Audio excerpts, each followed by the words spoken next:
إلينا للدخول لأول مرة إلى المركب الرياضي الأمير مولاي عبد الله بالرباط في حلته الجديدة. هذا هو الشكل النهائي للملعب بعدما تم إعادة بنائه في زمن قياسي وصل 15 شهرا فقط بمعايير دولية وعالمية سوف نكتشفها سويا. للإشارة فهذا الملعب مجهز بأحدث التقنيات التكنولوجية، من بينها شاشتان عملاقتان مع خاصية ثنائية العرض، بالإضافة إلى 48 كاميرا خاصة بالبث التلفزيوني، وأيضا مجموعة من المرافق الأخرى التي سنكتشفها سويا في هذه التجربة المميزة والرائعة. هذا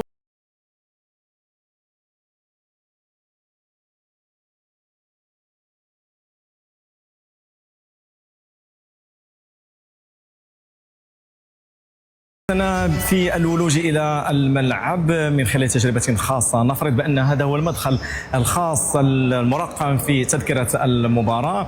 بجانبه المدخل هناك مقصد بطبيعة الحال من أجل المأكولات وأيضا المشروبات لمختلف الجماهير. قلت بأن إذا ما فرضنا بأن ذلك هو المدخل الخاص بنا بحسب تذكرة المباراة، فهذا المدخل يؤدي إلى مدرج. بالنسبة لنا هنا مدرج 138 137.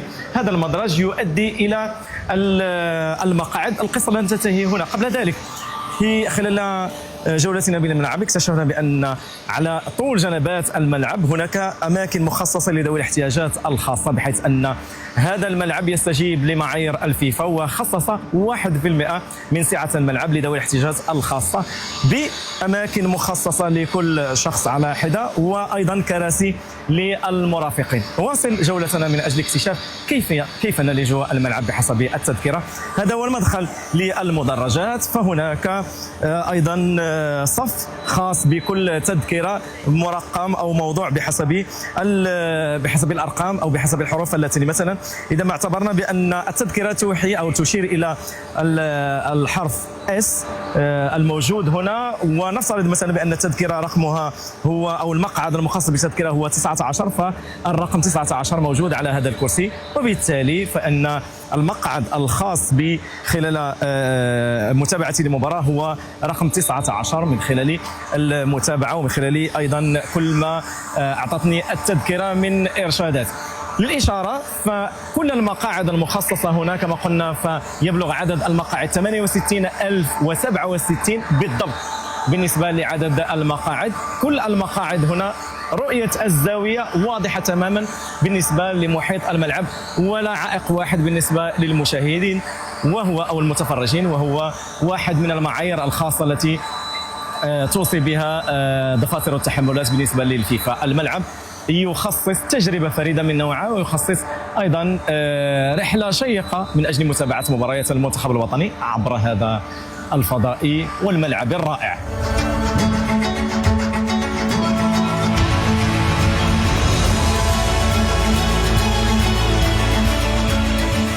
كل شيء هنا مثير للإعجاب ويدور حول الفرجة وتقديم المتعة حول ميدان كرة القدم والمدرجات. نتواجد بهذا الجزء من الملعب وهو الخاص بالأجنحة الخاصة، يبلغ عددها 110 جناحا خاصا. سوف نكتشف هذه التجربة سويا وندخل واحدة منها.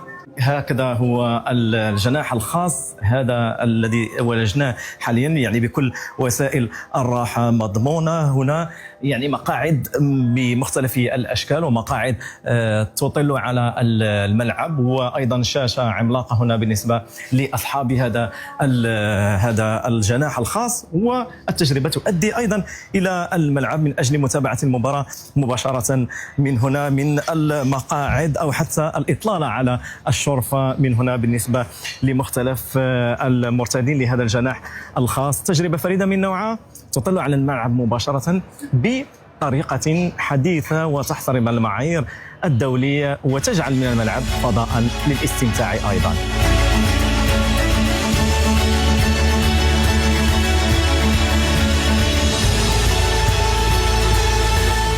يعد المركب الرياضي الأمير مولاي عبد الله بن رباط كل مرتديه بتجربة فريدة من نوعها بالنسبة لمختلف الجماهير ومختلف الشرائح.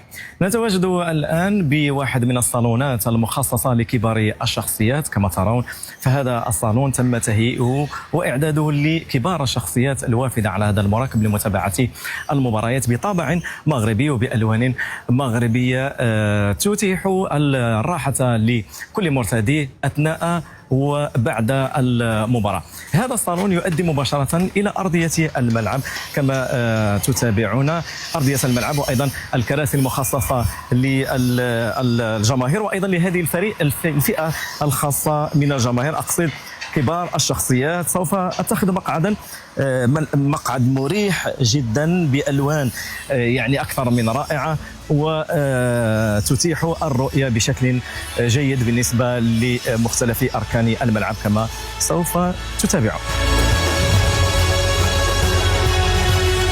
من المدرجات ومقاعد المشجعين إلى المكان المخصص لرجال الإعلام، أتواجد حاليا بمنصة الصحافة بهذا الركن من الملعب. فهذا الركن يحتوي على 1800 مقعد خاصة برجال الإعلام في منطقة تضم وتعطي جميع الآليات وأيضا المعدات من أجل متابعة حرفية ومهنية. بالنسبة للمقاعد فهي أيضا يعني تدور 360 درجة من أجل تسهيل المأمورية. بالإضافة إلى منصة الصحافة هذه فهناك قاعة خاصة بالندوات بمعايير دولية وعالمية وشاشة خلفية كبرى.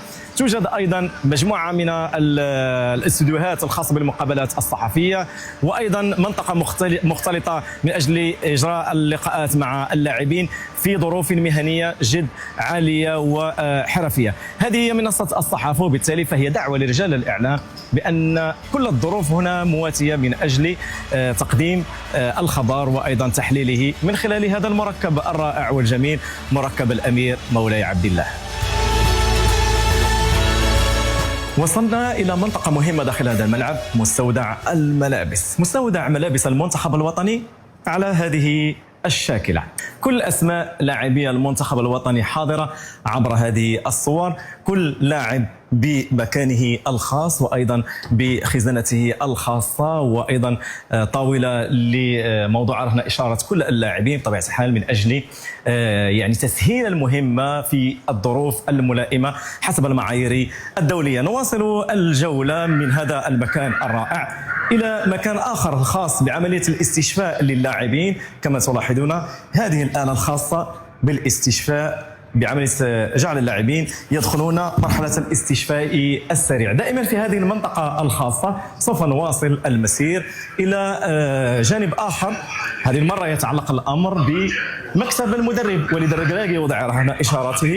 هذا المكتب الخاص به من أجل إعداد الخطط وأيضا كل التفاصيل الممكنة. هذا مكان وليد الركراكي بطبيعة الحال، مكتبه الخاص، وأيضا وضعت رهن إشارته هذه اللوحة الإلكترونية التي المعدة من أجل وضع الخطط، خطط اللاعبين، وأيضا شرح الأمور والمعطيات التقنية بطريقة سلسة. منطقة الإحماء يعني كل التفاصيل تم الأخذ بها هنا في هذا الملعب، تفاصيل دقيقة. هذه منطقة الإحماء الخاصة باللاعبين، وضعت أيضا رهن إشارتهم مجموعة من المعدات الرياضية من أجل عمليات الإحماء كما ترون.